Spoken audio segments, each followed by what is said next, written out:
Buenos días a todos. Buenos días. Me da mucho gusto estar aquí en Cuernavaca, en la sede de la UNAM, nuestra querida UNAM para la mayoría, y con este tema que me gusta muchísimo, entonces espero poder compartirles este gusto por el asunto. Sé que les interesa la biografía, porque si no, no estarían aquí, por supuesto. El título real de la presentación que les voy a hacer es Viajando por la historia de la biografía, que da un recorrido histórico, pero se llama así porque mi idea es invitarlos a hacer un viaje hacia el pasado y en el espacio, porque vamos a ir brincando en varios lugares del mundo. La idea es hacer un panorama de cómo se ha dado la biografía desde el tiempo de los griegos, de los romanos, para llegar a nuestros días y tratar de explicar por qué la biografía ha cobrado nuevo ímpetu entre los historiadores, a pesar de que a lo largo del siglo XX o buena parte del siglo XX se apagó como posibilidad de trabajo, ¿sí? Bueno, para empezar, hay que empezar por lo obvio. A ver si me acuerdo. Sí, ahí está. ¿Cuál es el origen de la palabra? Yo creo que todos saben un poquito de griego y saben que la palabra procede del griego bios, que significa vida, y de la palabra graphein, que significa escribir, ¿sí? O sea, es escribir sobre las vidas. Biografía es escribir sobre una vida.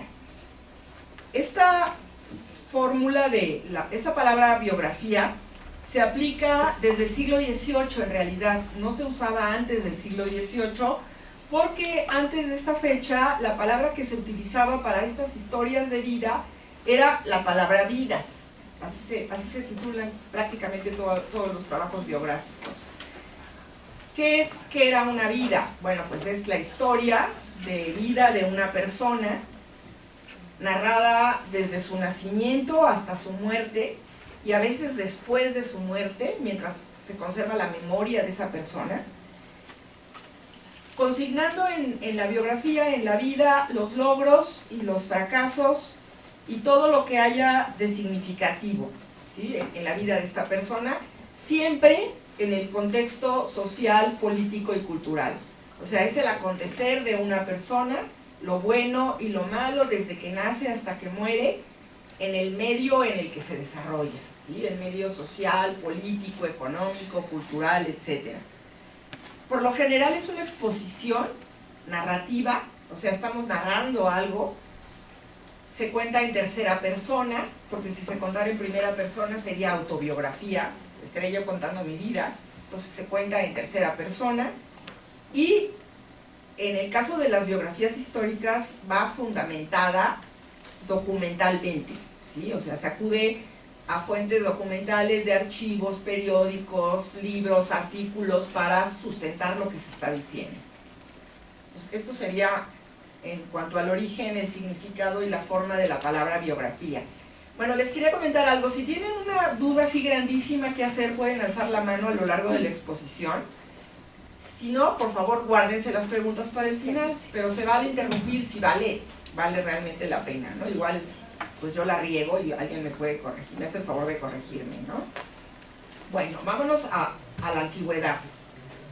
En la antigüedad se inicia la biografía, por lo menos la biografía en el mundo occidental, hasta donde sabemos, y el objetivo de las biografías, por lo general, porque hay excepciones como veremos, era lo moral y lo instructivo. O sea, lo que se pretende al contar las vidas de ciertos personajes es dar al lector una enseñanza moral, instruirlo sobre algo, ¿sí? Y no vamos a ver a todos los autores porque sería prácticamente imposible, sino a los más significativos, pero quizá el más destacado en cuanto a que fue griego sea Plutarco, que aparece allí con cara de aburrido, que nació en Queronea y que escribió un libro muy conocido que se llama Las vidas paralelas. Bueno, ¿dónde está Queronea? Queronea es un punto, es una ciudad de Grecia, por lo tanto es griego. Él fue sacerdote en el importante templo de Delfos, o sea, tenía una formación de ese tipo. Era un personaje muy destacado que fue enviado en misiones al extranjero y que fue procurador durante el reinado durante el imperio de Adriano de Roma. Esto es, él es griego, pero vive en los inicios del imperio grecorromano. Por eso, más que representativo 100% de Grecia, es representativo del mundo grecorromano. Su empeño, el empeño de Plutarco, es reivindicar lo griego para aceptar así la situación de su país como colonia romana. Es decir, Grecia ha sido conquistada por Roma y Roma le devuelve su cultura a Roma y la hace griega, ¿sí? Entonces él como griego está tratando de reivindicar lo propio y diciéndole a los romanos, ¿sabes qué? Nos conquistaste, pero la cultura que tú tienes es la nuestra. Y así fue, en efecto, ¿no? Bueno, la gran obra de Plutarco fueron las vidas paralelas, que son una serie de biografías de griegos y romanos, porque normalmente cuenta la biografía de un griego y la biografía de un romano, van juntas por pares. Las elabora así porque lo que quiere hacer es encontrar y comparar las virtudes de sus integrantes, y los elige por oficio. Por ejemplo, elige a Teseo y a Rómulo, que fueron fundador Teseo de Grecia, Teseo fue no de Grecia, fue el fundador de Atenas, y Rómulo, que fue fundador de Roma. Entonces compara a dos fundadores para ver qué tienen en común y qué tienen de diferente. O sea, aparte de contar sus vidas, hace un trabajo de historia comparativa muy interesante. Otro ejemplo sería, por ejemplo, serían Alejandro y Julio César. ¿Qué tienen en común Alejandro de Macedonia y Julio César? Bueno, pues tienen en común el que ambos son conquistadores. Entonces, lo que hace es comparar sus virtudes y sus yerros y sacar conclusiones, ¿no? Otro buen ejemplo también es el de Demóstenes y Cicerón, ambos oradores. Ellos se distinguieron por el uso de la palabra, y entonces compara el caso de un griego y el caso de un romano. ¿Cómo las presenta? Las presenta en orden cronológico, sigue un orden lineal, del principio al fin. Su propósito, más que histórico o filosófico, es moral, es decir, lo que quiere hacer es explorar la influencia del carácter sobre las vidas y los destinos de los hombres famosos. O sea, el carácter puede ser bueno o malo, pero cómo este carácter ha determinado la vida de un ser humano, en este caso personajes muy famosos que determinaron la historia del mundo en el que vivieron, o que contribuyeron a determinar la historia del mundo en el que vivieron. Por eso, justo porque le interesa el carácter, se ocupa de temas que se tienen que tocar en todas las biografías, que son la educación, cómo se educó ese individuo, su temperamento, y relata anécdotas. Le gusta mucho utilizar anécdotas, pero no las utiliza por chismoso, sino porque considera, como les pongo ahí en la cita, que un lance fútil, una palabra, algún juego, aclara más las cosas sobre las disposiciones naturales de los hombres que las grandes batallas ganadas. O sea, una pequeña cosa puede explicar una gran cosa mejor que una gran cosa. Es la posición de Plutarco. Y un ejemplo es el de Demóstenes. De Demóstenes cuenta, como les pongo ahí, que Demóstenes no hablaba bien, se le trababa la lengua, era tartamudo. Entonces tenía un habla extraña y difícil de entender, le faltaba el aire, de manera que al hablar oscurecía el sentido y el significado de lo que le decía. Es decir, hablaba tan trabado que nadie le entendía. Entonces, esto habla del carácter de Demóstenes. ¿Por qué? Porque todos saben la historia de Demóstenes, cómo fue que se convirtió en un gran orador hablando así. Pues Demóstenes lo que hacía era, por ejemplo, ponerse piedras debajo de la lengua para practicar el habla y obligarse a hablar con fluidez, o bien se ponía a hablar junto al mar para que su voz, el tono de su voz, dominara el ruido de las olas. O sea que si se quieren convertir en locutores, se tienen que ir al mar a gritarle a las olas, ¿no? Bueno, esta anécdota de Demóstenes ciertamente dice mucho de quién era Demóstenes. O sea, Demóstenes es el famoso orador, y a lo mejor se le conoce más por esta anécdota que por sus discursos, ¿sí? Es un poco la propuesta de Plutarco. Ustedes saben si la aplicarán en la biografía que van a escribir un día de estos, ¿no? Bueno, el siguiente tema, el siguiente punto es el viaje. Vamos a viajar de Grecia a Roma, en donde la tendencia a lo instructivo y lo moral continúa. Por ejemplo, hubo un famoso biógrafo que se llamaba Cornelio Nepote, que escribe este tipo de vidas parecidas a las de Plutarco. Sin embargo, en el caso de Roma, lo interesante es la excepción que se presenta, y esta excepción es la de Suetonio. Suetonio nace en 70, muere en 126, ya en la era cristiana. Él nació en Hipona. ¿Alguien sabe dónde está Hipona? En África. En África, en Argelia, o sea que era africano, pero vivía dentro del Imperio Romano. Estudió literatura, gramática y retórica en Roma.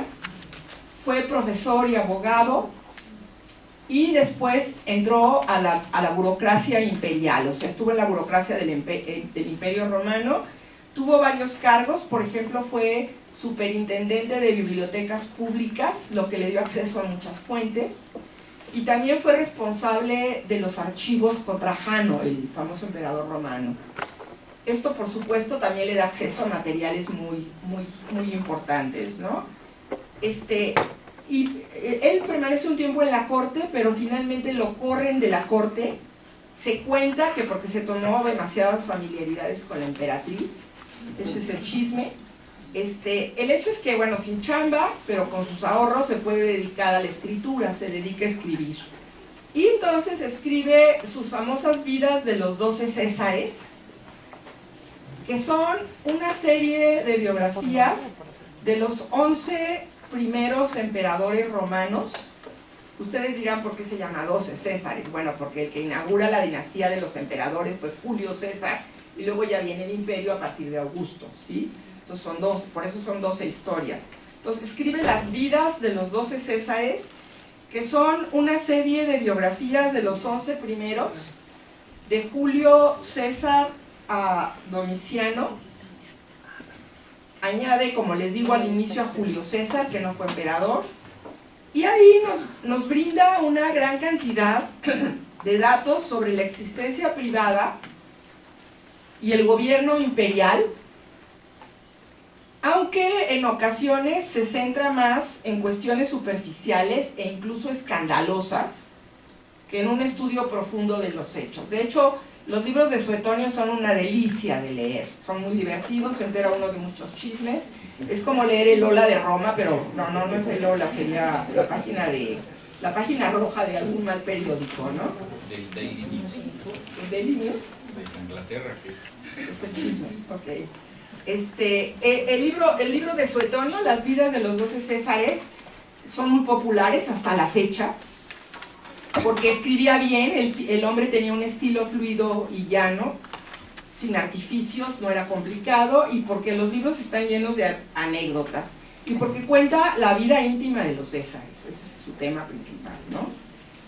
¿Cómo están organizadas sus biografías? Bueno, sus biografías están subordinadas al análisis de los caracteres, o sea, sigue ciertas categorías romanas. Él no va del nacimiento a la muerte, sino que va trabajando temas. ¿Cuáles son sus temas? Primero, la estirpe, o sea, ¿de dónde viene este emperador? ¿Cuál es su linaje? Que en algunos casos, dice, se remonta a los dioses, ¿no? Luego sigue la familia, ¿a qué familia pertenece el biografiado? Luego ya habla de su nacimiento, de su educación, habla de lo que se llama toga virilis, que es la adquisición de la toga por la cual los romanos, los nacidos romanos, se convierten formalmente en ciudadanos. Esa es la toga virilis, ¿no? Luego está el inicio de la carrera que emprendan, después trabajan sus empresas guerreras, casi todos estos emperadores tuvieron un papel belicoso importante. Luego habla de su vida privada, también habla de los prodigios que sucedieron en su tiempo, luego habla de su muerte y luego habla de su testamento. O sea, esas son las categorías que utiliza. Tiene más o menos un orden cronológico, pero lo maneja por categorías, no estrictamente en línea de tiempo, ¿no?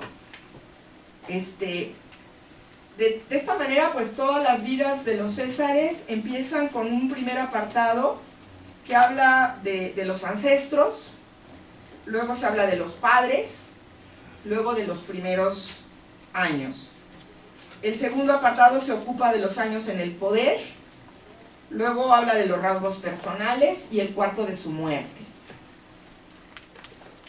El hombre le interesan, como les decía, mucho las anécdotas, tanto personales como relativas al ejercicio del poder, porque piensa que estas anécdotas pueden arrojar más luz sobre los que fueron los hombres más poderosos de su tiempo.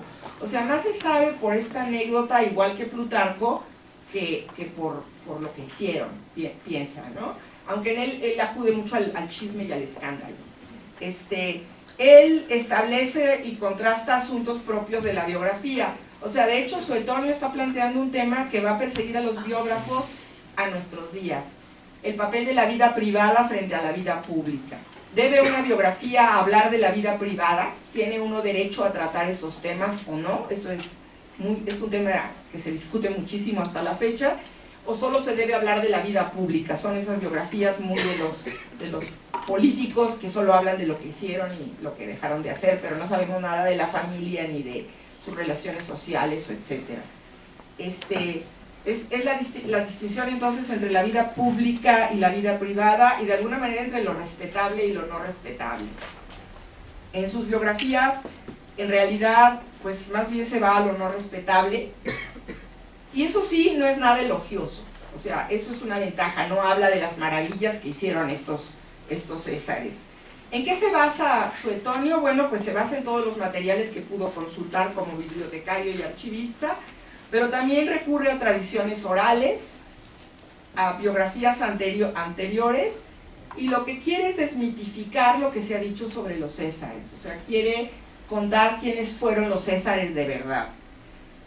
Sin embargo, un problema de Suetonio es que le preocupa menos la verdad que lo que cuenta. O sea, a él le interesa lo que está contando menos que decir la verdad, en la medida que se puede, ¿no? Por eso, posteriormente se le ha criticado, porque cuando a alguien le caía mal, lo perjudicaba. Por ejemplo, y les puse una cita sobre Nerón, al que detestaba, a Nerón lo odiaba. Entonces le inventó esta cita que no se ha podido documentar y que pues es un sucedido muy fuerte, ¿no? No sé si ya lo leyeron todos. O sea, acusarlo de haber castrado a un joven y de haberse casado con él y de haberlo presentado en la corte, de pasearlo por todos lados, de besarlo en público.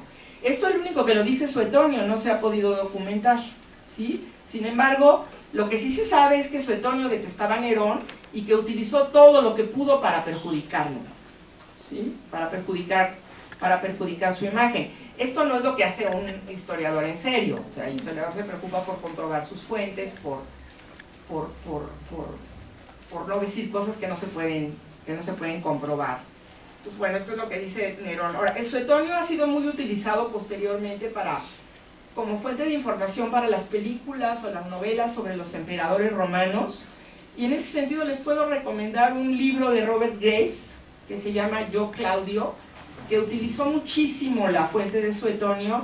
Bueno, y es un libro contado ya en lenguaje del siglo XX, que es muy interesante. Sobre este libro se hizo después una serie de televisión que se llama también Yo, Claudio. Es una serie inglesa muy bien hecha, ¿no? ¿Quién me escribió? Perdón. Robert Grace, se escribe Graves. Gracias. Bueno, ahora dando un brinco temporal, vámonos a la Edad Media, donde los propósitos siguen siendo los mismos que en la antigüedad. Lo que se busca con la narración de estas vidas es, los objetivos de estas vidas son enseñar algo, enseñar un ejemplo, son ejemplos de moralidad, ¿sí? Y el caso más importante de toda la Edad Media, porque igual hay muchos más, pero tal vez el caso más importante sea Santiago de la Vorágine, que es el nombre españolizado de Jacopo da Varazze, porque de origen él había nacido en Varazze, que es una pequeña población italiana, y bueno, nació y murió en el siglo XIII. ¿Quién era Jacobo de Baratze o Santiago de la Vorágine? Como ven en la imagen, pues era un obispo, fue obispo, un obispo de la orden dominica. Él fue primero maestro y profesor de escritura y teología y adquirió mucha fama como predicador. Ejerció altos puestos en su orden, llegó a tener cargos importantes en su orden, fue provincial de Lombardía, esto es al norte de Italia, fue también obispo de Génova y lo nombraron arzobispo de esta ciudad, pero se quedó en el nombramiento porque poco antes de llegar a Génova de regreso se muere el hombre, entonces ya no lo pueden consagrar y no va a ser arzobispo de Génova, ¿no? Aparte de sus puestos, de sus cargos religiosos, él va a tener misiones políticas y diplomáticas de alto nivel. A él acuden no solo los obispos, arzobispos y Roma, sino también los jefes de Estado de la época, ¿no? Que le piden que sea un mediador diplomático y político, o sea, era un hombre de altísimo nivel. Bueno, él comenzó a escribir su gran obra que se llama La Leyenda Dorada en 1250 y se tarda 30 años en acabarla, así que uno no tiene que perder las esperanzas, ¿verdad? Se tarda un poco menos. El hombre se tomó 30 años en acabar su obra. Esta obra fue muy importante, fue una de las obras más copiadas en la Baja Edad Media, y cuando se inventó la imprenta, en los siglos XVI, bueno, en el siglo XV, a fines del siglo XV, es una de las obras más reproducidas por la imprenta. O sea, fue un libro muy leído porque se copió muchísimas veces y se imprimió muchísimas veces, y bueno, hasta la fecha hay impresiones del libro de Santiago de la Vorágine. ¿De qué se trata este libro? Bueno, el libro reúne leyendas sobre la vida de numerosos santos y mártires cristianos a partir de obras antiguas y de gran prestigio. O sea, sus fuentes son otras obras o prestigiadas, aunque no siempre. Los relatos son muy intensos, diríamos, y se preocupa menos por la veracidad histórica que por enseñar la doctrina cristiana y por dar ejemplos. O sea, lo que él pretende con esta reunión de historias de los santos es enseñar la religión y dar ejemplo a los que leen. Y esto, bueno, pues en la época tiene mucho éxito. De hecho, su obra sigue siendo muy importante para los artistas. Siguió siendo muy importante para los artistas y hasta la fecha se utiliza. El libro que se consigue de Santiago de la Vorágine, por ejemplo, está en la página de la Escuela Nacional de Artes Plásticas. ¿Por qué? Porque sus leyendas inspiran a los artistas para reproducir imágenes de santos o de beatos, etcétera, ¿no? Por ejemplo, hay las muy conocidas escenas de Sebastián Mártir. No sé si todos hayan visto en alguna iglesia las imágenes de Sebastián Mártir atravesado por flechas. El primero que lo cuenta fue Santiago de la Vorágine. O por ejemplo, tenemos la historia de San Jorge y el dragón. Se supone que San Jorge de Capadocia derrotó al dragón y lo hicieron santo, ¿no? Años después, durante el Concilio Vaticano II, a San Jorge lo sacaron del santoral porque no había pruebas de que hubiera existido. Pero la imagen de San Jorge, que además es el patrono de muchos países europeos, de Inglaterra ni más ni menos, resulta que San Jorge no existió, que es una leyenda y que nunca se batió con un dragón. Sin embargo, la descripción de esta batalla la hace Santiago de la Vorágine y los artistas se inspiran en él. Estas dos son reproducciones de obras de la Edad Media y del siglo XVI. Bueno, el libro, bueno, me voy a regresar, seguimos todavía en... Santiago. Ahí está. Santiago es con la A, es más fácil. Santiago de la Vorágine. Su obra consta de 177 capítulos, pero bueno, son pequeños. Está dividido en etapas de la vida católica, o sea, el año católico se divide en 5 etapas y él lo divide igual en 5 etapas, o sea, se puede ir leyendo día por día, es la idea. La pregunta es la leyenda dorada un documento histórico? Pues parecería que no, porque no se apega a la narración de hechos reales, pero su objetivo es contar vidas de santos que sean ejemplares. Sin embargo, sí es un documento histórico en la medida que a través de la lectura de este libro se puede saber mucho de la vida cotidiana en la Edad Media. Entonces, más que para la historia de los santos, es una historia válida para el estudio de las mentalidades, de la vida cotidiana, etc. Entonces, en ese sentido es muy útil. En realidad, el propósito de la Leyenda Dorada es hacer un libro de devoción. Es un libro que la gente puede cargar consigo e ir leyendo para aprender algo, para imitar un ejemplo. De muchas de las historias no hay fuente comprobada. El autor acepta todo lo que dice, no hay crítica sobre sus materiales. Y aparte, pues parecen ser una acumulación en desorden, que en realidad no lo es, están acumulados según una lógica que ya no tenemos actualmente, que es la lógica de la vida de la iglesia. Eso lo entendían en la época, nosotros lo entendemos menos y por eso nos parece muy desordenado, ¿no? ¿Qué es entonces esta biografía o estas vidas? Son lo que se conoce con el nombre de agiografía. Agiografía es un panegírico a la cristiana, en la que lo que es más importante es que está tratando de separar la vida profana de la vida sagrada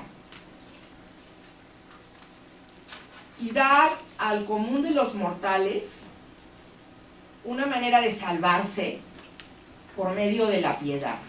O sea, lo importante en ese momento es la salvación del alma, y a través de la lectura de las leyendas de la rama, no es la rama dorada, de la leyenda áurea, lo que está haciendo es darnos ejemplos de cómo comportarnos en determinados momentos, o sea, a través de la vida de los mártires, de la vida de los santos, a través de muchos personajes de la historia sagrada. ¿Sí? ¿No tiene ninguna pregunta de esto? Bueno, pues ahora nos vamos a Italia, al Renacimiento, aunque ya estábamos en Italia con Varazze.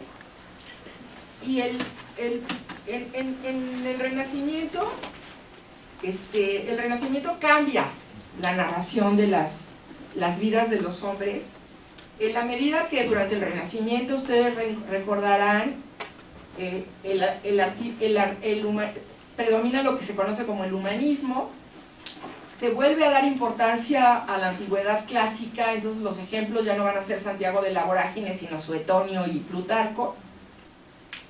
Y aparte, lo que es muy importante en el Renacimiento es que el Renacimiento pone al hombre en el centro. El centro de las historias es el ser humano. Y ya no se critica más el dinero, la fama o el placer. Esto es aceptado. ¿Sí?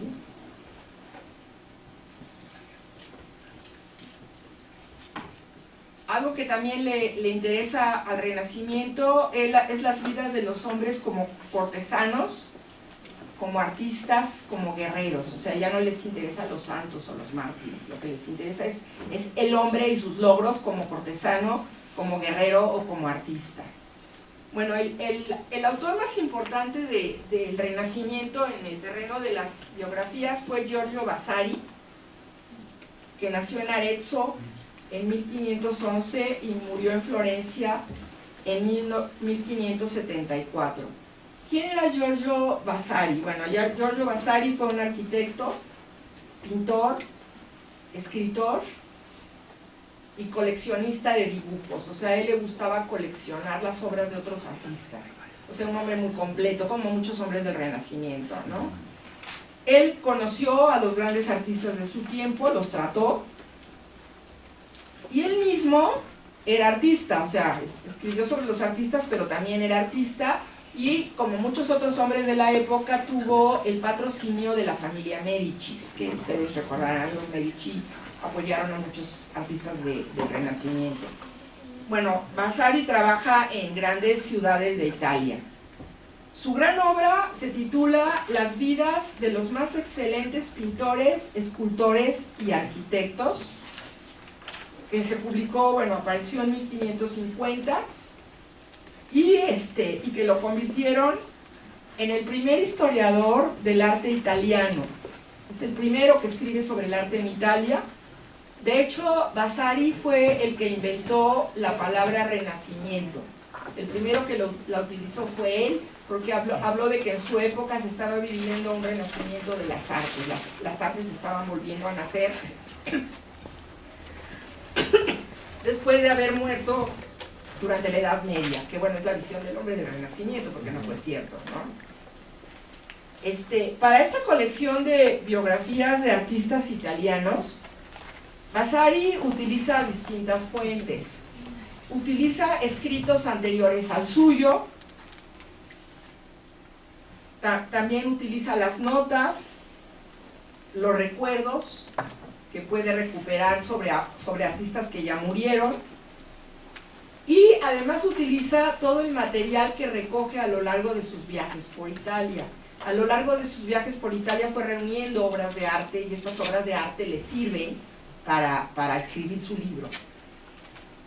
Él no investigaba en archivos,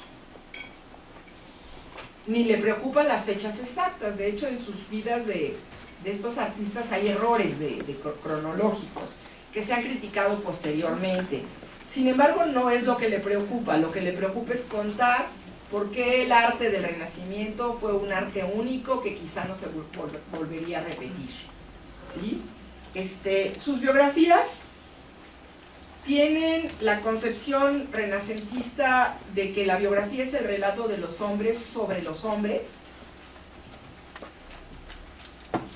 y habla mucho de cómo es el artista, habla mucho de la vida del artista, de su carácter, y habla de un tema muy interesante, es el impulso de los artistas a crear. O sea, ¿qué fue lo que estos artistas encontraron para convertirse en artistas? O sea, ¿qué fue lo que los inspiró? ¿Sí? Y bueno, pues sus biografías también están salpicadas de historias entretenidas, utilizan mucho las anécdotas, que son muy agradables. Algunas pueden ser verdaderas, otras pueden ser falsas. Por ejemplo, les pongo la cita de una mujer artista, que es muy interesante que él rescate a una mujer artista, que era algo raro porque en la época se habla más bien de los hombres, la mayoría de sus biografías son de hombres, pero en este caso rescató a Properzia de Rossi, que era de Bolonia, y que era una joven, como dice la cita, una joven virtuosa en las cosas de su casa, pero también en otras ciencias, lo que hacía que las mujeres la envidiaran y los hombres la desearan, ¿no? Como era muy talentosa, se puso a tallar huesos de melocotón, que lo hizo tan bien y con tanta paciencia, cuenta Vasari, que hizo obras maravillosas, ¿no? Por la esbeltez de las figuras y por la manera de distribuirlas. Y él llegó a ver, dice, una pasión de Cristo tallada en el hueso de un melocotón, lo cual, si es cierto, pues debe haber sido una maravilla, ¿no? Finalmente, yo sí me lo creo, porque si uno viste pulgas en México, pues bueno, puede hacer eso, ¿no? Entonces sí me lo quiero creer. Pero resulta que Properzia de Rossi fue una gran artista del Renacimiento, que empezó haciendo eso, tallando huesos de melocotón, lo que habla de que sí era muy talentosa. A veces cuenta otras historias más increíbles. Por ejemplo, contó una historia de Giotto. Giotto, cuando era joven, trabajaba en el taller de Cimabue, y ahí Cimabue lo puso a pintar un fresco, ¿no? Lo puso a que lo ayudara a pintar un fresco. Y Giotto pintó una mosca tan bien pintada que Giotto se acercó a matarla, a espantarla con un trapo, ¿no? Esto es ficción, por supuesto. A mí me gusta pensar que fue cierto, pero bueno, esa es mi decisión, ¿no? Ustedes eligen. ¿Se lo creen o no se lo creen? Díganme. ¿Sí se lo creen? Sí, sí. He visto obras así. Bueno, pues está bien. Alguien dice, este es un cuento chino, pero bueno. Vamos a avanzar en el tiempo y nos vamos al barroco, en donde, bueno, pues en el barroco, como muchos de ustedes saben, se pierde la actitud serena del Renacimiento, esa confianza en la vida y en el ser humano, porque, bueno, pues en el siglo XVII lo que predomina es el pesimismo y el desengaño sobre el ser humano. O sea, ya no se confía en lo que el hombre puede hacer, sino más bien hay una gran decepción, hay un gran desengaño al respecto, ¿no? Los artistas e intelectuales de la época se alejan de los modelos clásicos y renacentistas, rompen con el pasado, y lo que ellos hablan es que viven en un mundo complejo y desordenado. ¿Cómo resuelven el problema? Si no se puede confiar en el ser humano, ¿se puede hablar del ser humano? Bueno, lo que hacen los escritores de la época es hablar del pasado. O sea, ellos se refugian en el pasado o hablan de un mundo ideal, los que son filósofos y ensayistas, ¿no? Algunos recurren a la sátira, se burlan. Otros muestran a los filósofos estoicos, ¿se acuerdan de los filósofos estoicos de la antigüedad? Muchos hacen crítica y otros proponen modelos de comportamiento, ¿sí? O sea, cómo enfrentar el mundo desordenado en donde el hombre no tiene remedio. Pues lo único que se puede hacer es decirle, oye, haz esto, mira que otros lo hicieron en el pasado, ¿no? Y un ejemplo perfecto de esto es Baltasar Gracián, un español, que nació en Belmonte, Zaragoza, en 1601 y murió a los 57 años de edad. ¿Quién era este hombre? Bueno, era un filósofo y escritor que se educó con los jesuitas, lo que dice mucho sobre él, que se haya educado con los jesuitas. Se ordenó sacerdote en 1627, después de muchísimos años de estudio. Luego fue profesor en varios colegios de la orden jesuita. En 1639, a los 38 años de edad, pasó una temporada en la corte de Felipe IV de Habsburgo, ya en plena decadencia de los reyes Habsburgo, y en la corte predica, es predicador en la corte, y aprovecha para observar lo que pasa y para redactar un libro que es muy conocido, que se llama El político Don Fernando el Católico. Y ese libro se publica en 1639. Después sale de la corte y sigue ascendiendo en la orden jesuita. Va a ser vicerrector en el Colegio de Tarragona. Sigue enseñando y escribiendo, pero al final de su vida cae en desgracia en la orden jesuita, porque era un hombre muy independiente en sus opiniones, era un hombre muy independiente de criterio, y enseñaba, escribía y publicaba lo que le daba la gana, no lo que le autorizaban los jesuitas, ¿no?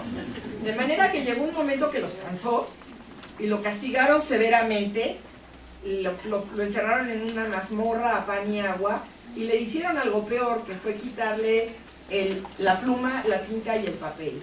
El hombre que se había pasado la vida escribiendo, ahora no podía escribir. Ese fue un castigo terrible, ¿no? La pasa tan mal que acaba pidiéndole a sus superiores que lo cambien de orden. Dice, yo me cambio de orden a otra orden donde el tratamiento sea más benévolo.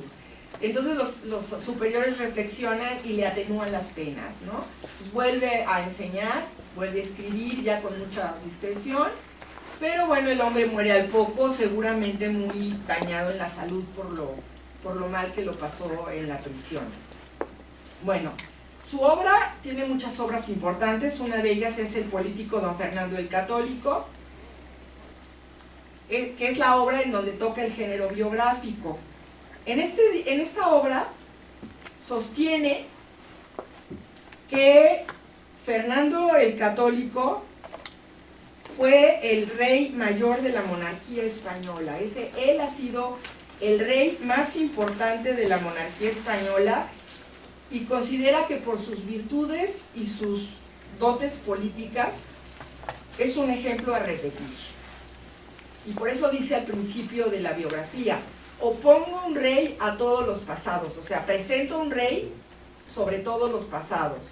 Opongo un rey a todos los pasados, propongo un rey a todos los venideros. O sea, Fernando el Católico fue tan bueno que es mejor que los que van a llegar, no solo de los que se fueron, sino los que van a llegar. Aquel gran maestro del arte de reinar, el oráculo mayor de la razón de Estado, ni más ni menos. Pues nos hace falta un Fernando el Católico en México, digo yo, ¿no? Un maestro en el arte de gobernar.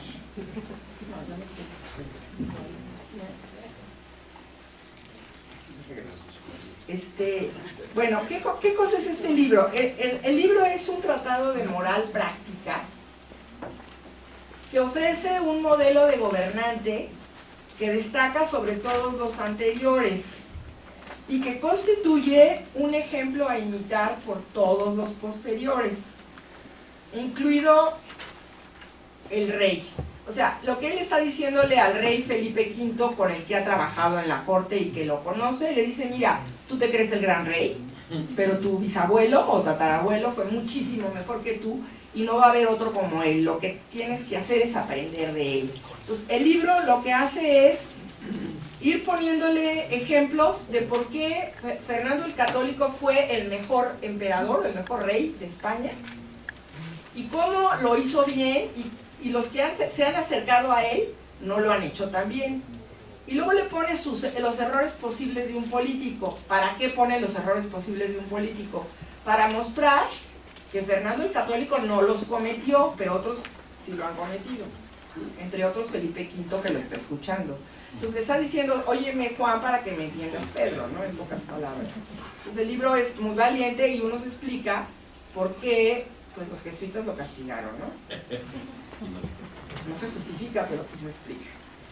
Bueno, brincando otra vez en el tiempo, nos vamos al siglo XVIII, a la Ilustración, que como sabemos es la edad de la razón, donde predomina la razón, el uso de la razón como filosofía, y que también es la del triunfo de la revolución industrial, de la revolución en los transportes y las comunicaciones, etc. Bueno, fue justamente en el siglo XVIII donde en Inglaterra se desarrolla lo que se conoce como la edad dorada de la biografía. Y es la primera vez que se utiliza la palabra biografía. Fueron los ingleses los que, díscolos, dejaron de usar la palabra vidas y empezaron a utilizar biography. Los principales representantes de la edad dorada de la biografía son Samuel Johnson, que nació en Lichfield, él es inglés, de 1709 a 1784, y James Boswell, que nació en Edimburgo, era escocés, de 1740 a 1795. Ambos le van a dar mucho peso a los detalles humanos y cotidianos. La imagen es una caricatura de la época, en donde muestra a Johnson, que es el gordito, junto a Boswell, porque fueron grandes amigos. Boswell sobre todo admiró profundamente a Johnson y eran compañeros de bohemia. Tan pronto como Johnson enviudó, pues sus amigos lo sacaron a la bohemia y no salió de ahí. Entonces pasaban los días y las noches alcoholizados y divirtiéndose y platicando, hablando mucho, ¿no? Bueno, ¿quién fue Samuel Johnson, el gordito, digamos? Él, como les digo, nació en Inglaterra y murió en Londres.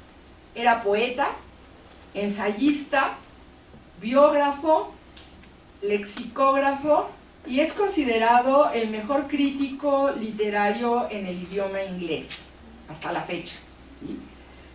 Era de religión anglicana y políticamente conservador. Fue maestro de escuela, era un hombre sin recursos, de una familia sencilla, tuvo que trabajar en lo que pudo, intentó ser maestro de escuela pero no le gustó. Después se fue a vivir a Londres y colaboró en revistas, empezó a publicar en revistas, así empezó a hacerse famoso y por lo general vivió en la pobreza, o sea, el hombre no tenía muchos recursos, ¿no? Sin embargo, se dio a conocer, escribió muchas obras, convirtiéndose en celebridad muy pronto, a tal punto que en 1775, ya era más o menos grande, la Universidad de Oxford le dio el doctorado honorífico. ¿Sí? O sea, era un hombre tan sabio, tan reconocido, que Oxford lo reconoció como doctor. Y desde entonces se le conoce como el Dr. Johnson. Uno, cuando habla de literatura inglesa, tiene que decir el Dr. Johnson, porque nadie lo conoce por Samuel Johnson, ¿no? Bueno, pocos lo conocen por Samuel Johnson. Entonces, bueno, el Dr. Johnson escribió las que se llaman vidas de los poetas ingleses más eminentes. No aparece el título, pero bueno. ¿Qué fue este libro? ¿Qué eran las vidas de los poetas ingleses más eminentes? Bueno, era una colección de libros que le encargó un grupo de libreros de Londres que querían dar difusión a los poetas ingleses. Entonces le pidieron a Johnson que armara una colección.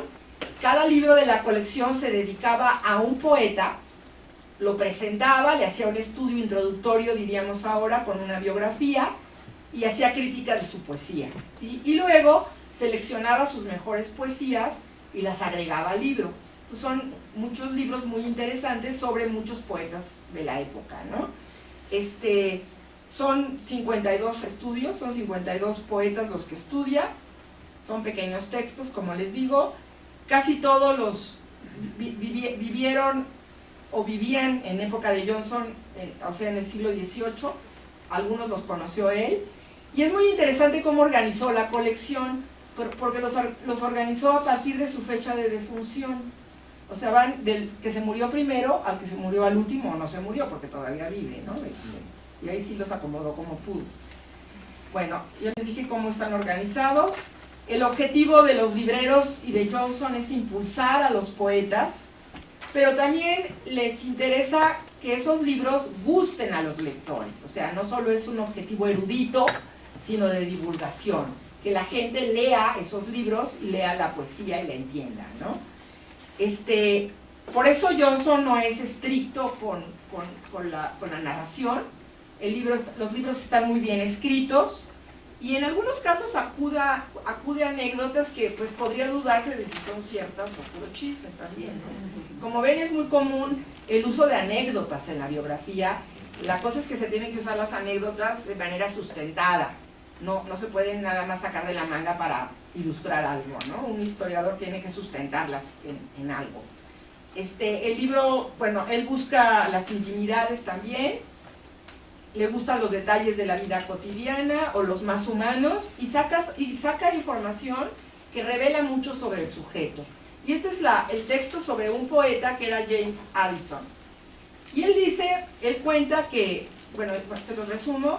James Addison era un hombre que no hablaba, no le gustaba hablar en público o en privado, ¿no? Era un hombre muy introvertido, que no le gustaba hablar. Sin embargo, era un tipo con un gran sentido del humor. Y eso se lo platicó un amigo a Johnson, diciéndole que después de conversar toda una noche con él, sin nadie más presente, sintió que había conversado con un amigo íntimo de Terencio y de Cátulo, los grandes poetas romanos, porque Addison tenía un ingenio y unos atributos muy grandes, junto con el humor más exquisito y delicioso que cualquier otro hombre hubiera jamás poseído, ¿no? Entonces, si uno se va con la superficie, se piensa que Johnson es un hombre hosco, terco, cerrado, ¿no? Sin embargo, este dato, esta anécdota, le permite entrever que el hombre gozaba de un gran sentido del humor, y eso habla de un ser humano que es el que está tratando de contarse en una biografía, finalmente, ¿no? ¿Sí? Bueno, este es Johnson. Su amigo era un caso especial también, James Boswell. Bueno, James Boswell nació en Edimburgo, en Escocia, y murió en Londres. Él sí era de una familia rica, tenía formación de abogado, se hizo escritor, y es muy reconocido por un libro que se llama La vida de Samuel Johnson, que es un libro delicioso. Así es lo poco que les puedo decir. El libro constaba de 2 volúmenes, ahora se publicó en un volumen hace, bueno, como 20 años.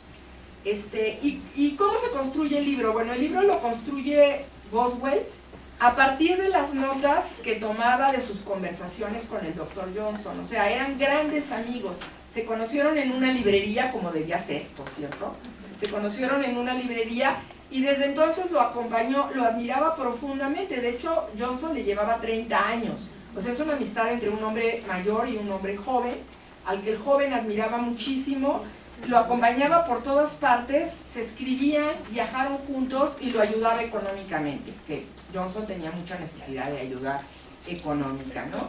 El hecho es que Boswell con todas estas notas y con lo que le contaron otros y los documentos que le dieron otros sobre Johnson, escribió la que se considera la mejor biografía de la lengua inglesa, ¿sí? Se considera que hasta la fecha es la mejor que se ha escrito en la historia de las biografías en Inglaterra, ¿no? La vida de Samuel Johnson.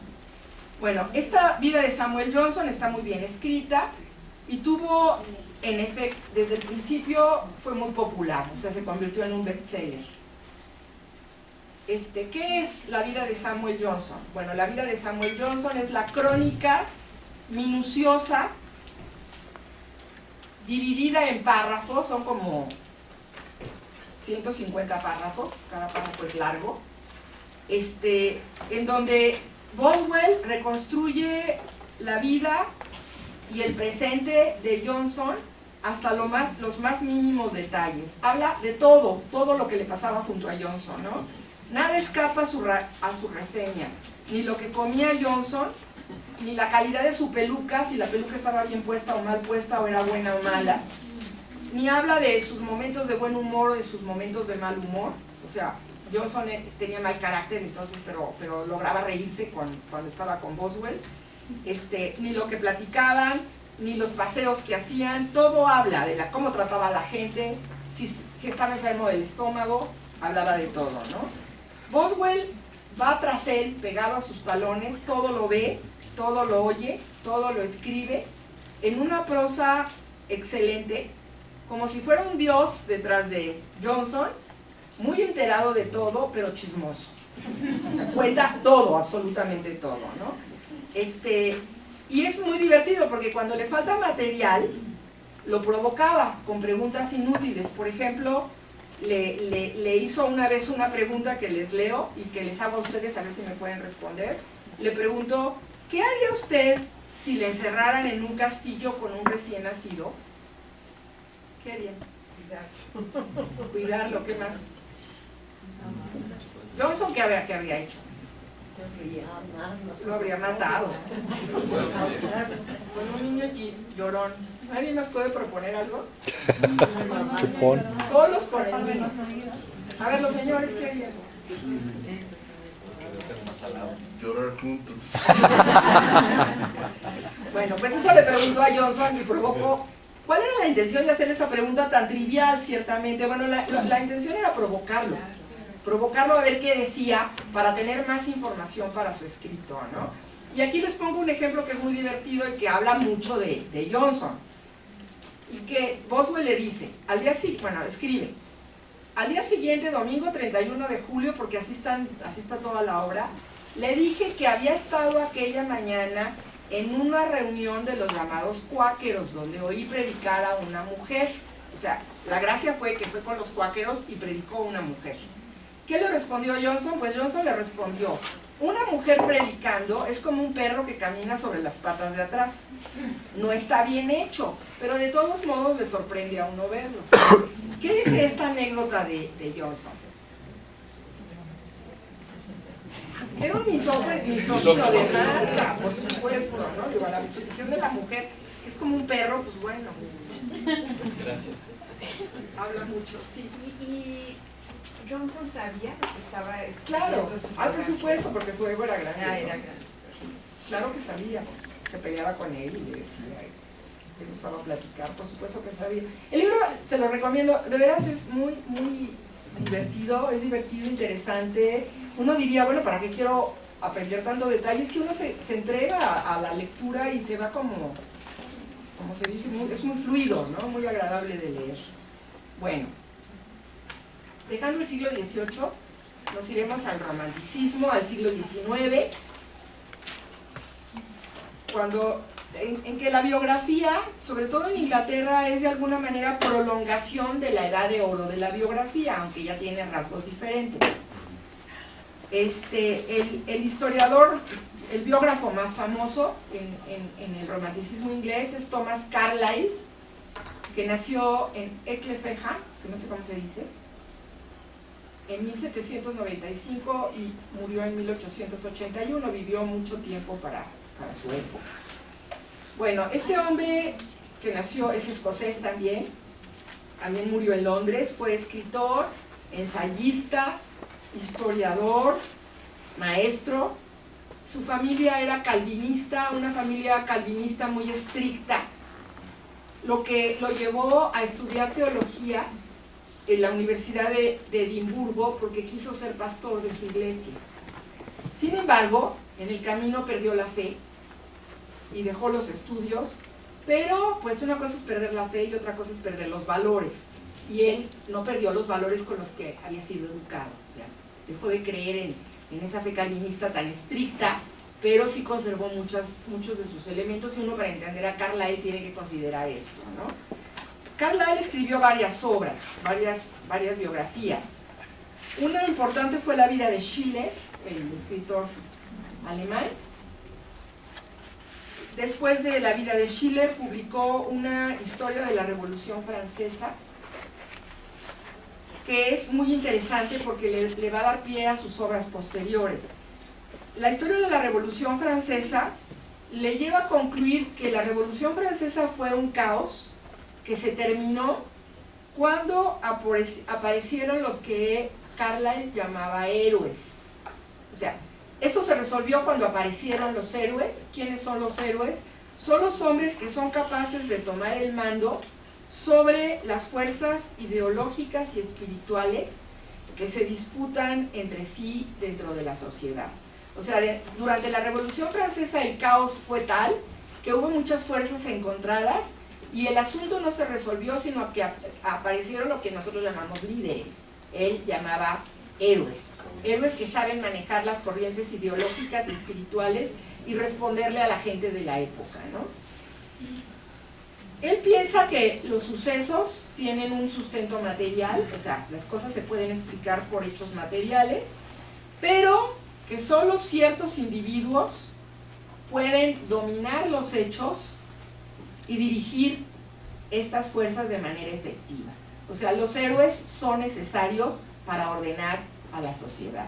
Esa es la propuesta de Carlyle, que es muy importante por las implicaciones que va a tener. Bueno, estas ideas las desarrolla en una obra que se llama De los héroes, la adoración de los héroes y lo heroico en la historia. Todos estos títulos de libros están en la bibliografía que envié al curso y yo creo que la pueden consultar en la página, ¿verdad? Sí, en el intermedio les explico cómo. ¿Sí? Entonces ahí están todos estos títulos. Les quiero decir que no son títulos difíciles de conseguir, muchos se han publicado posteriormente o aún mejor están en línea, la mayoría están en línea, ¿sí? Entonces los pueden buscar en internet y los van a encontrar. Yo doy este curso y mis alumnos todo lo leen en pantalla, entonces casi todo es así, algo hay con fotocopias, pero la mayor parte está en línea, entonces son fáciles de revisar si les interesa, ¿no? Bueno, en este libro de los héroes, la adoración de los héroes y lo heroico en la historia, que se publica en 1841, en este libro habla de varios de estos líderes de la historia de la humanidad. El libro nace de una serie de conferencias que lo invitaron a dar, o sea, él dio una serie de conferencias en Londres sobre grandes personajes de la historia, y así los presentó. Y luego, pues con ese material, armó su libro, ¿sí? Entonces, eso es el libro. El estilo del libro es muy sencillo porque está dirigido a un público más grande, es muy agradable, muy de estilo oral, más que escrito, ¿sí? Bueno, en este libro lo que él afirma es que la civilización ha crecido gracias a estos líderes y habla de muchos de ellos. Por ejemplo, habla de Mahoma, de Lutero, de varios poetas ingleses, habla de Rousseau, el ilustrado francés, habla del Dr. Johnson, al que considera un líder del siglo XVIII, habla de Shakespeare, de Napoleón, de Cromwell, el defensor de la República Inglesa en el siglo XVII, habla de Odín, el dios de los nórdicos, que tuvo un papel importante en la cultura nórdica, ¿no? Entonces habla de todos ellos, pero lo que plantea es la civilización ha avanzado gracias a que estos hombres tomaron las riendas de su tiempo y la sacaron adelante. Por tanto, si queremos progresar, necesitamos líderes. Eso es lo que él plantea. Bueno, La cita que les doy, bueno, sale de la conferencia que dio el martes 5 de mayo de 1840 y dice lo que les leo. El relato de lo hecho por el hombre en el mundo es en el fondo la historia de los grandes hombres. O sea, si vamos a hablar de algo en la historia es de los grandes hombres. ¿Quiénes son los grandes hombres? Los que trabajaron en él, que fueron los jefes de los hombres, los forjadores, los moldes, y en amplio sentido los creadores de cuanto la humanidad ha ejecutado y logrado. Todo lo que vemos en la Tierra es resultado material, realización práctica, encarnación de pensamientos surgidos en los grandes hombres. O sea, aquella nación que no tiene grandes hombres está frita. ¿Sí? Bueno, pues es lo que nos está pasando, ¿verdad? No tenemos grandes hombres. Bueno, estas ideas las lleva a su culminación en una obra muy importante, que esa sí no está en línea, y es muy grande, que se llamó Federico el Grande, y en donde habla en 10 volúmenes, habla de la vida de este rey de Prusia, que fue el que consolidó a Prusia como una potencia europea a principios del siglo XIX, ¿no? Bueno, 18, 19. Él en el libro habla de cómo Federico el Grande forjó un estado y ayudó al desarrollo de una nueva cultura para la nación alemana. Para Carlyle, Federico era el modelo de la transición de los ideales de la Ilustración a la nueva cultura del siglo XIX, o sea, él es el que representa ese cambio. Y muestra cómo esta nueva cultura está encarnada en Alemania. O sea, Alemania es el gran sujeto de su obra, Federico el Grande construyendo Alemania, su pensamiento y su gobierno, ¿no? Esta creencia de Carlyle, que en un liderazgo carismático, porque estos líderes son carismáticos, tuvo una gran influencia en el siglo XIX y también en el siglo XX. Y bueno, pues esto hay una influencia muy clara en dos doctrinas de mediados del siglo XX, ustedes saben cuáles, ¿no? ¿No? O sea, tiene una gran influencia en el fascismo y en el nazismo, en donde hablan de estos líderes que guían a la nación hacia el triunfo, ¿no? Es Mussolini y Hitler en su caso, ¿no? Se cuenta incluso que Goebbels, el gran político nazi, bueno, sin gran, el político nazi, antes de morir en 1945 estaba leyendo la vida de Federico el Grande de Carlyle, ¿no? Entonces, bueno, pues este es Carlyle, es una manera de hacer las biografías. ¿Algún comentario? ¿No? Bueno, y ahora sí llegamos al siglo XX, en el que todos los que estamos aquí nacimos, por lo menos, ya no, dentro de poco tiempo ya no va a poder decirse eso. Bueno, en el siglo XX la biografía histórica prospera en las primeras décadas, cuando ante el desarrollo de las ciencias y del positivismo, los biógrafos, bueno, no solo los biógrafos, todos los historiadores, se esforzaron por colocar a sus sujetos en el medio histórico y social y por basarse en todo tipo de manuscritos relacionados con ellos. O sea, la biografía se vuelve más profesional, más académica, ¿sí? Desaparece la visión del gran hombre. Estos escritores ya no se preocupan por el gran hombre como lo entendía Carlyle, o tampoco el hombre exitoso. Y en estas obras se siente el influjo de varias ciencias. ¿Cuáles? La psicología, porque estas biografías intentan entender al sujeto y le dan, por ejemplo, mucho peso a la niñez y a la adolescencia en la formación del carácter del individuo.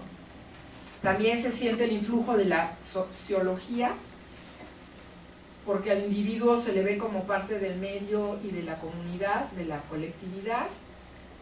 Y se ve la influencia de otras ciencias humanas y naturales, como por ejemplo la filosofía, la arqueología, la antropología, la biología, la medicina, etcétera, etcétera. Algunas de estas estaban todavía en ciernes, pero eso no significa que no influyeran, ¿no? Tal vez el mejor autor que a mi juicio respondió a estas demandas es Lytton Strachey, que es uno de mis favoritos, si no es que mi favorito, porque responde a esas demandas de principios del siglo XX, pero también responde a las demandas literarias. El hombre escribe de manera excelente, es muy buen escritor, y se preocupa por atraer a los lectores, o sea, quiere que sus textos lleguen a una gran comunidad de lectores, no solo a los especialistas. En su obra se deja ver muy bien la influencia de la psicología, y pronto se hizo muy popular, o sea, Strachey fue muy leído, y es muy leído todavía, ¿no? Él, bueno, el hombre nació y murió en Londres, recibió una buena educación, terminó sus estudios en la Universidad de Cambridge, en una de las mejores escuelas de Cambridge, que es Trinity College. Era un hombre enfermizo, que no podía trabajar mucho, bueno, como escritor sí trabaja mucho, pero no puede tener otro tipo de oficio, de manera que vive de la ayuda de su madre y de su hermano, o sea, vive mantenido, diríamos ahora. Empieza a escribir reseñas y críticas literarias en periódicos, con lo cual se ganaba muy poco, y finalmente se pone a escribir biografías, y estas biografías pues lo vuelven muy famoso. Una de sus biografías más importantes, que por desgracia, que hasta donde yo sé es la única traducida al español, es una obra que publicó la UNAM, que se llama Victorianos Eminentes. Él la publicó en 1918, y en donde hace la biografía de 4 personajes de la época victoriana, que fueron el cardenal Manning, la famosa enfermera, la fundadora de las enfermeras Florence Nightingale.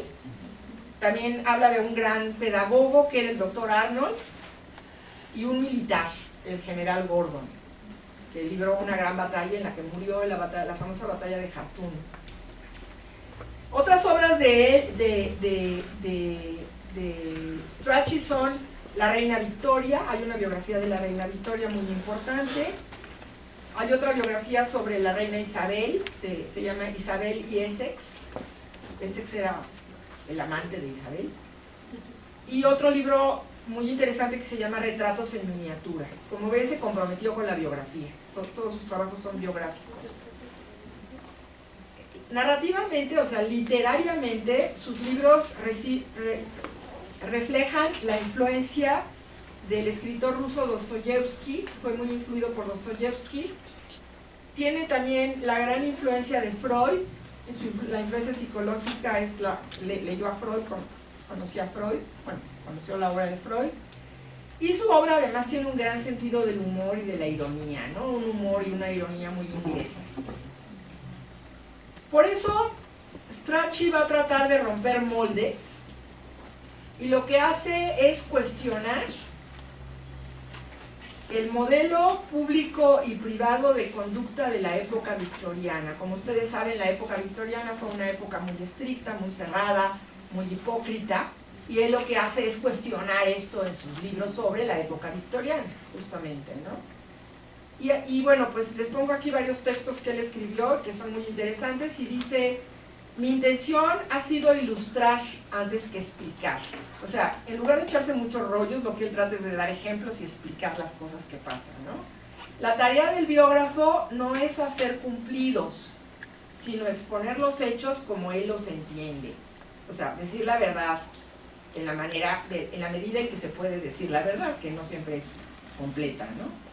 Y bueno, a sus personajes los hace decir cosas interesantes o divertidas. Por ejemplo, del famoso general Gordon, el que fue derrotado por los musulmanes en Jartún, le hace decir: cuando Dios estaba distribuyendo el miedo a las gentes del mundo y por fin me llegó el turno, no quedaba miedo quedarme.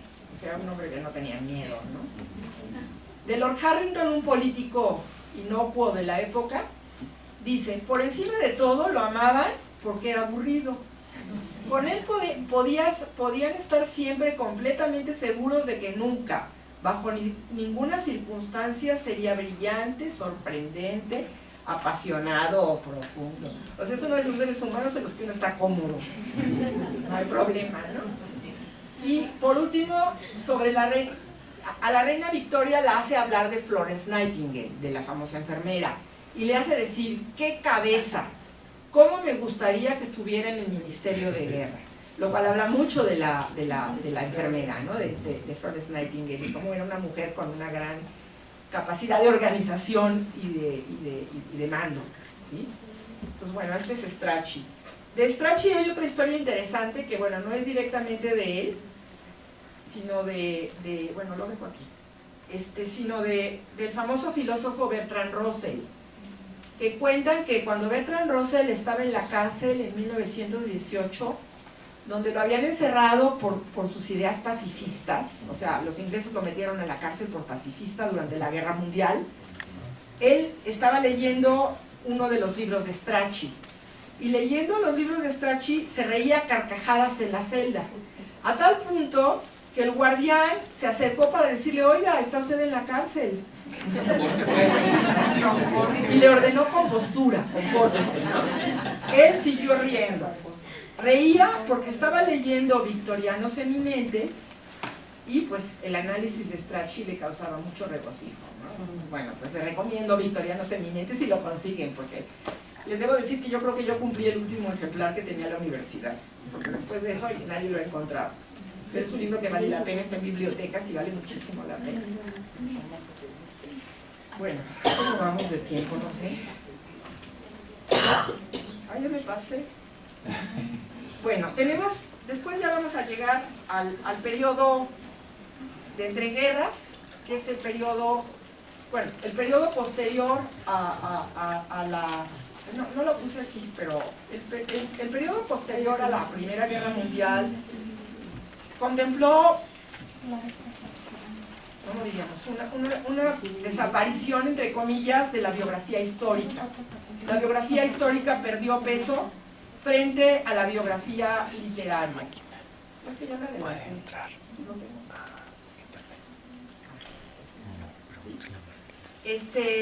Desde el inicio del siglo XX, el género biográfico atrajo mucho a los escritores. Escritores como, por ejemplo, Stefan Zweig, André Maurois, Émile Ludwig y otros muchos. No sé si alguien haya leído algunos de estos autores, pero eran muy leídos antes, por lo menos. Los que destacan en este terreno son Maurois, Zweig y Ludwig, quienes, como les digo, fueron y son aún muy leídos. El trabajo de estos tres individuos, de estos tres autores, sin embargo, no fue muy bien visto por los historiadores. Los historiadores rechazaron su obra porque los culpaban, como escritores, de mostrar poco interés en la investigación. O sea, son libros que sí tienen investigación, pero no tanta como la de un historiador, que es mucho más académico, digamos, ¿no? Entonces tienen menos interés en la investigación, les preocupan menos, por ejemplo, las relaciones causales, que a un historiador le preocupan mucho, tampoco se preocupan mucho por verificar lo que dicen. Entonces todo esto es muy criticado por los historiadores más serios, que los acusan de estar más preocupados por el estilo y por conseguir lectores. O sea, a los escritores les interesa que los lean, que muchos los lean, y en ese sentido pues fallan en la investigación histórica, ¿sí? Esta es la acusación de los historiadores. Yo digo que también los historiadores tuvieron un poco de envidia por el éxito que tenían estos, porque tuvieron un gran éxito, ¿no? Bueno, de manera que la biografía fue desdeñándose entre los historiadores, y esto se notó sobre todo después de la Primera Guerra Mundial, porque fue casi abandonada. Y en este sentido tuvo mucha influencia la escuela de los anales. Bueno, aquí les pongo una cita de Zweig, que ya no les leo para ganar tiempo, pero en ella se muestra mucho el estilo literario de Zweig, y cómo en esta biografía parte de algo que a un historiador le causaría ruido, porque él estudia a Montaigne en una maravillosa biografía, porque Montaigne vivió una época como la de Zweig. Zweig está viviendo el fascismo y el nazismo, el terrorismo, lo que diríamos el terrorismo de la época, y Montaigne vivió también el terrorismo en el siglo XVII con la persecución de los protestantes en Francia. Entonces, él vivió momentos muy difíciles y son los que se platican en la obra. Zweig está viviendo momentos difíciles y está tratando de entender cómo le hizo Montaigne para sobrevivir, para poder sobrevivir él también, ¿no? Entonces, es un punto de partida que le resta objetividad como historiador. Pero hace una biografía muy interesante porque se aprende muchísimo sobre la época de Zweig, más que sobre Montaigne, su biografiado, ¿no? Pues también es una obra que les recomiendo y que sí se puede conseguir. Bueno, después de los escritores, bueno, pues la biografía fue perdiendo peso entre los historiadores y en ese sentido la escuela francesa de los anales tuvo mucha importancia porque los anales rompieron con la historia de los grandes hombres para impulsar una historia social en la cual el individuo no fuera tomado en cuenta como singularidad, sino como parte de la colectividad. O sea, el individuo existe en función de un grupo social, de una comunidad, de una clase, etcétera, ¿no? Algunos historiadores se acercaron a la biografía, pero no fue en función de una vida, sino en función de otra cosa. Por ejemplo, Lucien Febvre escribió una buena biografía de Martín Lutero, que publica los breviarios del Fondo de Cultura Económica por si les interesa, en donde toca la vida de Lutero, pero lo que más bien le interesa es presentar el universo religioso de los hombres del siglo XVI. Ese es su tema, y Lutero aparece como pretexto, como ilustración. O por ejemplo está la gran obra de Brodel, El Mediterráneo y el mundo mediterráneo en la época de Felipe II, en el que Felipe II es la época, es una casualidad, es un tiempo, porque lo que le interesa es la cultura espacial del mundo mediterráneo, o sea, es el espacio, la geografía, las corrientes de la historia en toda esa época. Y Felipe, pues bueno, sí se acerca a él, pero de pasadita, no es su tema, ¿no? Y estas ideas de que lo importante es la historia social y el hombre no puede ser el centro de un libro de historia, lo siguen los historiadores durante mucho tiempo, a tal punto que todavía en 1974, dos historiadores que fueron Jacques Le Goff y Pierre Nora, en 1974, les digo, en un libro que se llama Hacer la historia, declaran que la biografía está en el límite entre la historia y la literatura. O sea, no saben qué hacer con ella, porque está justo a la mitad, ¿no? En un terreno, dicen, en donde los que se dicen biógrafos, lo que quieren es escribir para el gran público, pero no tienen suficiencia científica. O sea, el argumento es el mismo, los que escriben biografías son los escritores, no los historiadores que son científicos, ¿sí? Sin embargo, esto va a cambiar. A fines de la década de los 80, las biografías históricas recuperaron sus bríos y aceptan colaborar con otros, incluso con la literatura, porque se descubre que se puede colaborar con la literatura sin caer en la ficción, ¿sí? O sea, podemos usar los recursos literarios sin caer en la ficción. Y así aparecen muchos libros dentro de la misma corriente de los anales, porque los anales es una corriente muy extensa que tiene diversas épocas, y dentro de la misma corriente de los anales aparecen una serie de libros como por ejemplo Guillermo el Mariscal, de Georges Duby. Está otra biografía sobre Pétain, el líder francés durante el nazismo, de Marc Ferraud. O está una biografía del mismo Jacques Le Goff, que cambia de opinión con el tiempo, o sea, no cambia de opinión, evoluciona con el tiempo y publica una extraordinaria biografía sobre San Luis, el rey de Francia, ¿no? Aquí empiezan a decir otra cosa. ¿Qué es lo que dicen? Lo que dicen es que los individuos son complemento indispensable en el análisis de las estructuras sociales y los comportamientos colectivos. O sea, las estructuras sociales y los comportamientos colectivos no se pueden entender sin el individuo, porque el individuo es el que los hace, ¿sí? Y a lo mejor una buena explicación de esto es el lema de una colección que se publicó en Francia en esta época, colección que se llamaba Los Desconocidos de la Historia, y que decía que presentaba libros a través de la narración siempre apasionante de una aventura individual. Estos testigos ejemplares permiten conocer su época, pero también conocer mejor nuestro tiempo. O sea, la biografía es la narración de una aventura individual que nos permite conocer mejor una época, pero también la nuestra, o sea, en nuestro tiempo, ¿no? ¿Qué fue lo que permitió esta transformación, que el rechazo a la biografía se volviera interés por la biografía otra vez? Bueno, hay muchísimos elementos. Uno de los elementos es la crisis del marxismo, que fue importante, ¿no? Otro elemento es la pérdida de importancia que tuvo la historia cuantitativa y serial,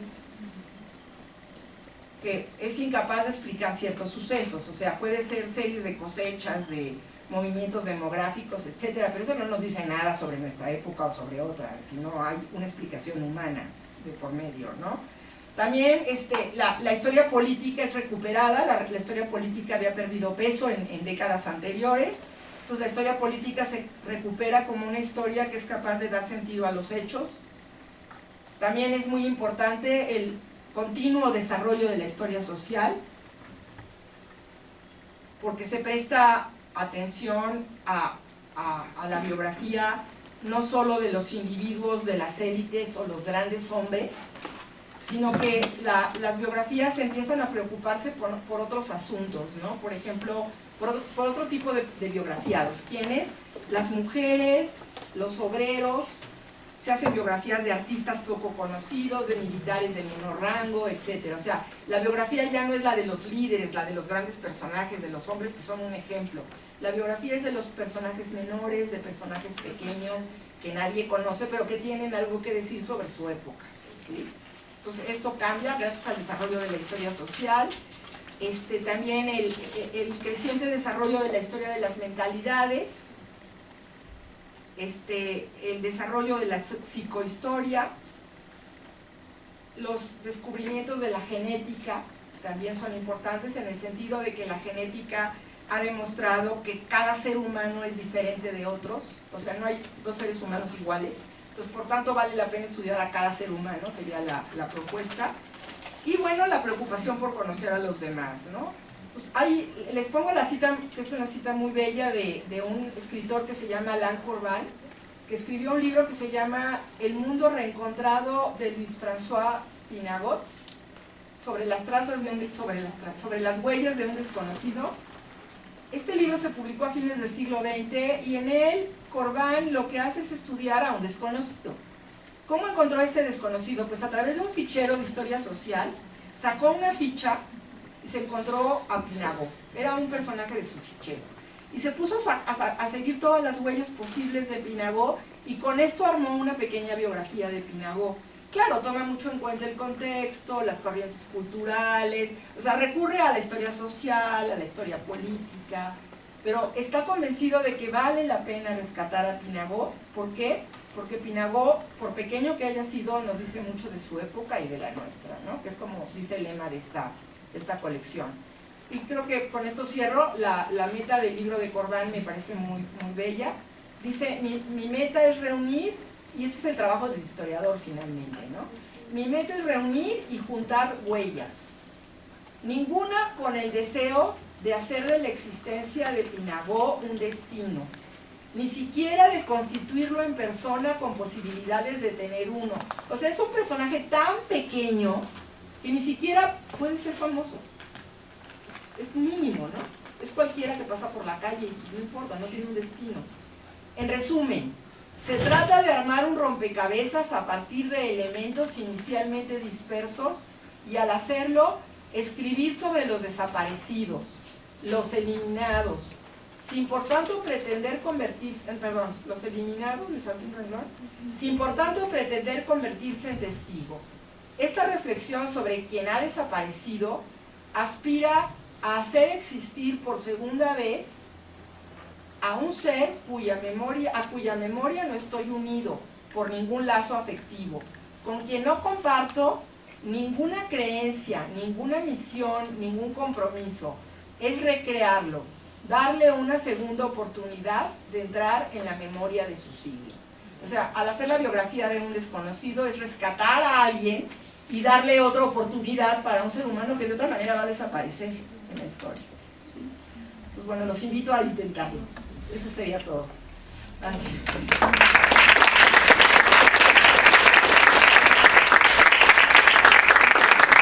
Espero no haberlos tumbado y que hagan muchas preguntas.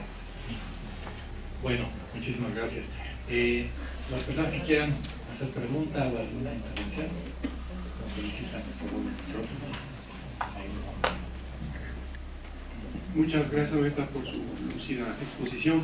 Ay, gracias. Yo quisiera hacer referencia a las agiografías. Ajá. Cuando estamos hablando de estos géneros, son gentes que transitan en la vida diaria, van, entran a universidades, viajan, son casados, se divorcian, van, vienen, y más en el esquema inglés, que era más abierto, más plural, más incluyente, ¿no? Por la historia de la cristiandad.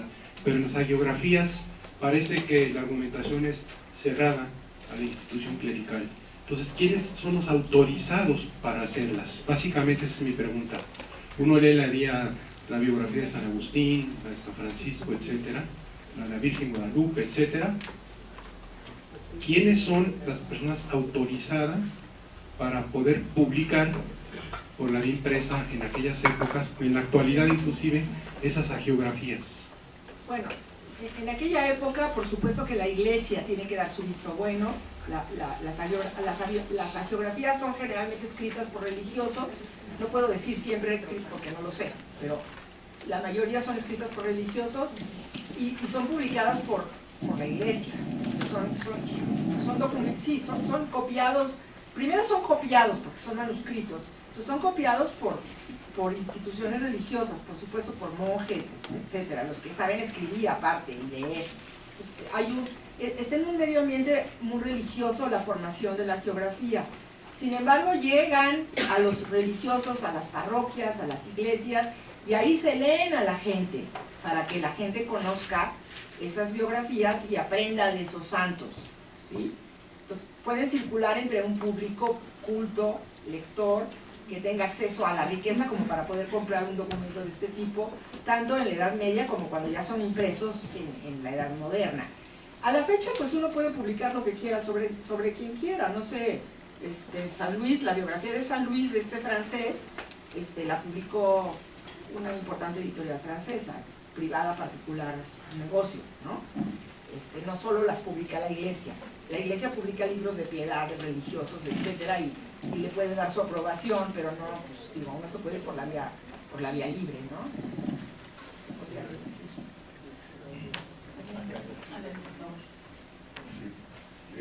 Hay un libro biográfico de Alejo Carpentier sobre Cristóbal Colón, cuando trataron de hacerlo santo, ¿no? Y ahí uno aprende todo el proceso, el abogado del diablo, todos los documentos que tienen que reunirse para llegar a ser santo. En fin, creo que es un libro interesante a propósito de lo que decía. Me parece muy interesante, de hecho lo voy a buscar. El arpa y la sombra. ¿Cómo? El arpa y la sombra. Ok, porque no lo he leído. Sí. Muchas gracias. Hola, buenos días. No, mi pregunta iba muy parecida, enfocada a lo que ya habían comentado. Geografía. No, bueno, más bien en cómo se hacía la divulgación. O sea, porque, por ejemplo, se hablaba ahí de críticas a la reina Victoria, ¿no? Entonces, ¿cómo hacían ahí la divulgación de todos estos libros? En el siglo XIX, en la época victoriana, pero bueno, hay libertad de expresión, pues pueden publicar esos libros y pues a la reina no le va a gustar, pero... Gracias. O sea, ya es siglo XIX, fines del XIX y en una Inglaterra más democrática, no republicana, no, pero más democrática, y bueno, pues ahí están los derechos del hombre, etcétera, entonces no hay problema. ¿Sí? Por ejemplo, en plena guerra, a quien criticó, que fue Bertrand Russell, sí lo metieron a la cárcel por criticar, pero en ese momento las libertades de expresión tienen ciertas restricciones, no se puede hablar en contra del gobierno cuando el gobierno está peleando contra otro país, ¿no? Entonces a lo meten a la cárcel por pacifista, porque predica en contra de la guerra, en la misma Inglaterra. pasó peor en otros lugares, ¿no? ¿Alguien más?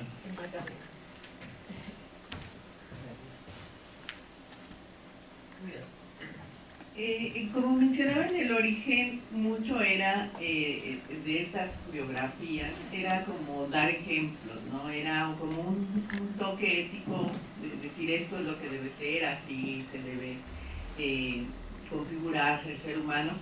Ahorita, en el siglo XX, ¿usted cree que persiste algo de ello o interesa también una parte crítica? O sea, más que decirlo como este es el ejemplo, ¿hay una parte crítica dentro de las biografías?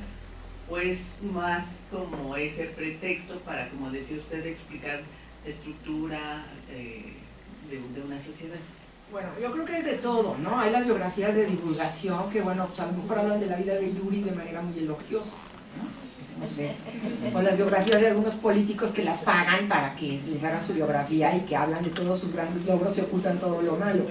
Pero digamos, una biografía de calidad, seria, respetable, yo creo que sí tiene que tener capacidad de diálogo con las fuentes, crítica, tratar de ser objetivo, porque en la medida que uno puede ser objetivo, finalmente la objetividad 100% no existe, pero por lo menos tratar de serlo, y esas son las biografías serias, las bien investigadas, las que discuten, las que presentan al individuo como ser humano, no finalmente no como un héroe o como un gran hombre o tratando de seguirlo al pie de la letra. De esas hay en el mercado, pero la verdad es que no se puede confiar mucho en ellas. Ahora hay muchas biografías de estos financieros estadounidenses que han, ¿cómo se llaman los de internet famosos en el corte, ¿no? Hay muchísimas, son super, de las redes sociales. Y hay muchísimas, es impresionante, uno va a una librería ya no gringa sino en México y hay montones de libros sobre estos personajes y son muy leídas. Yo no sé si sean muy objetivas, tengo mis dudas, pero en todo caso no las voy a leer.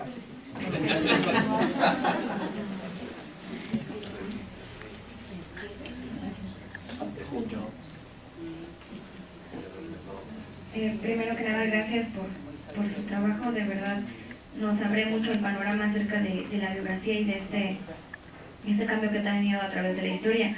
Me llama mucho la atención la idea de las fuentes.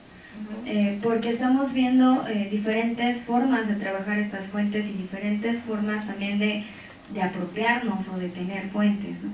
Entonces creo que es también un problema en este momento saber cómo criticar esas fuentes y saber qué fuentes son válidas, o sea, qué es lo que puedo utilizar para sustentar mi biografía o mi trabajo y cómo puedo criticar esas fuentes y decir esto es válido por esta manera, ¿no? O este diario se utilizó y es adecuado. O sea, ¿cómo se hace eso de la crítica de las fuentes? Es muy buena pregunta. Bueno, la crítica de fuentes, a mi juicio, bueno, primero tienes que tener sentido común, que yo creo que eso es muy importante. Pero también la crítica de fuentes se hace, o sea, cuando vas a contar algo no te vas a basar solo en una fuente, vas a contrastar con otras, vas a conocer un contexto. Si te están diciendo algo que no puede funcionar, a ver, San Jorge y el dragón, pues no te lo crees porque no había dragones sobre la tierra. Hay un contexto que te permite criticar la fuente que dijo que sí San Jorge mató un dragón. Esto es burdo, un ejemplo burdo, pero bueno, sería un ejemplo, ¿no? Esa es la manera, tú tienes muchas fuentes, tratas de comprobarlas y contrastarlas. Y ahí, bueno, hay jerarquía de fuentes, o sea, tú puedes, a lo mejor le puedes creer más a alguien que fue testigo de los hechos que a quien le cuentan que le contaron y que nunca estuvo. Por eso es donde digo yo, el sentido común es importante, ¿no? Entonces, ¿quién estuvo más cerca? ¿Qué tan confiable es? Porque, bueno, a lo mejor es un mentiroso el que estuvo cerca, pero bueno, tienes que averiguar. O sea, ahí es ahí donde entra tu colmillo, pues. No les vas a creer, a las fuentes no se les puede creer 100%, pero te tienes que basar en ellas. ¿Cómo? Usando varias, contrastándolas, comparándolas, calibrándolas. ¿Sí te respondí? Sí.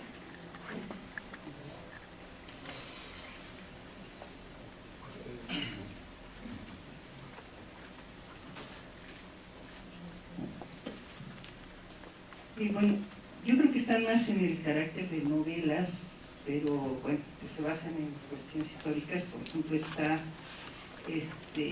García Márquez, que él decía que, bueno, que la ventaja del novelista es que inventaba todo, daba un dato cierto, le creían todo, y el historiador se equivocaba en algo y no. Por ejemplo, él hizo el laberinto de mi general, que lo hizo como un fichero de datos, o Isabel Allende, doña Inés de la Almanía, ¿no? O Vargas Llosa, Celta, ¿no? Entonces entra una gran confusión, porque escriben tan bonito, la gente, pues, yo soy de los que me creo todo, pero... Bueno, yo también. Yo no soy enemiga de las biografías literarias. Soy historiadora y lo que pretendo hacer son biografías históricas, pero espero poder contarlas bien, aprender eso de los escritores, eso espero, ¿no? Pues esas biografías tienen investigación, pero no son la última palabra sobre... Si quieres saber la última palabra del personaje de... ¿Cuál quiere el personaje del Celta? Ya no me acuerdo. Sí, no sé, pues sí me metí en internet y fue un personaje real. No, es real, o sea, la historia es verdadera, es impresionante, es una historia real. Ese personaje, a lo mejor para ya tener una versión más verídica de quién fue y qué vivió y etcétera, pues hay que acudir a una biografía histórica. Pero para enterarse en general, digo, Vargas Llosa investiga, o su equipo investiga, y está sustentada. Pero si te fijas, está sesgada, porque la obra del Celta es absolutamente simpatizante del Celta, del personaje principal. Un historiador a lo mejor la contextualizaría más y valoraría más lo que este personaje. Al final uno acaba amando a este personaje, ¿no? A lo mejor en la biografía de un historiador, pues uno lo puede poner más en el centro, evaluar mejor, ¿sí? Entonces las biografías literarias, puede haber muy buenas biografías literarias. Hay algunas que inventan, pero bueno, yo creo que las de Vargas Llosa y autores como él escriben bien. De hecho, tiene un libro muy interesante de Vargas Llosa sobre la relación entre la historia y la literatura, que vale la pena leer, y que lo trabaja a través de la obra de Víctor Hugo, Los Miserables. Entonces me parece que el libro se llama así, Los Miserables, justamente, lo publicó Alfaguara. Y habla mucho de este problema de hasta dónde llega la historia, dónde empieza la literatura, hasta qué punto la literatura no es historia, porque la literatura de alguna manera refleja una época, dice algo sobre el personaje que escribe. Entonces, bueno, toda esta discusión, que es muy interesante, muy rica, la plantea muy bien en este libro, te lo recomiendo. ¿Sí? ¿Sí? Una pregunta más.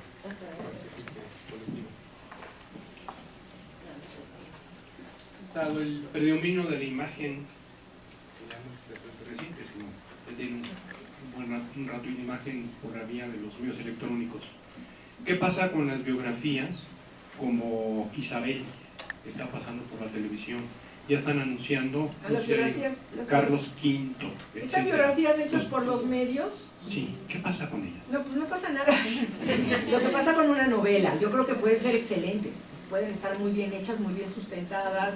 Pues yo le doy la misma validez que un libro o una novela. O sea, es una novela biográfica y una película biográfica pueden tener mucho valor si están bien hechas, si están bien sustentadas, si tienen asesoría de historiadores, como tienen muchas, y si logran despertar el interés del público o del lector por un tema y nos vamos a investigar más, yo creo que ya es ganancia. ¿Sí? Si yo veo la serie española sobre la vida de Isabel, que es tan bonita, pues a mí me despertó muchas dudas, entonces me fui a investigar sobre Isabel. Yo no sé qué era en esa época, entonces me fui a investigar y dije, ay, pues bueno, sí está bien fundamentado, esto es padre. También, al hacer una película o una serie de televisión hay ciertos compromisos con el medio que se tienen que cumplir. O sea, no se puede hacer como un libro teórico porque pues nadie va a ver el programa, hay que venderlo, ¿no? O sea, igual que una novela, es lo mismo finalmente. Gracias, eso diría yo.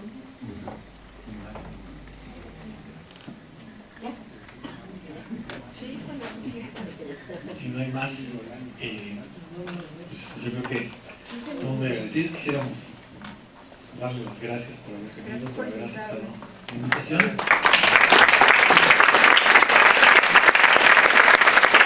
Este panorama histórico que complementa